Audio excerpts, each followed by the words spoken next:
This year, Festival Acadiens at Creole will have a kickoff party like never before. As Abby Breidenbach reports, it'll be a noisy, traditional celebration of all things female.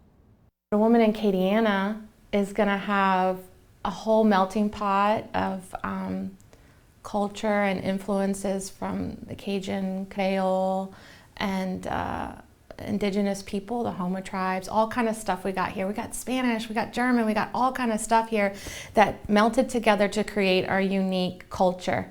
This year, Festival Acadiens at Creole will celebrate the women of Acadiana and their influence on our culture and music.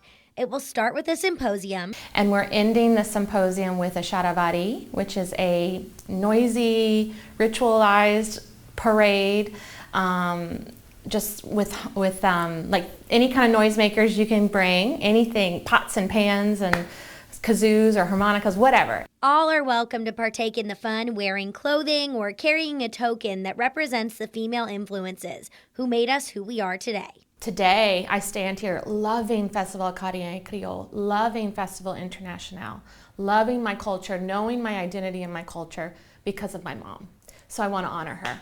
And I'm going to be carrying her with me at the charavari while I'm making noise and pounding on some pots and pans and screaming in the streets. This loud, colorful celebration of culture will end at the festival stage for the opening and cutting of the boudin.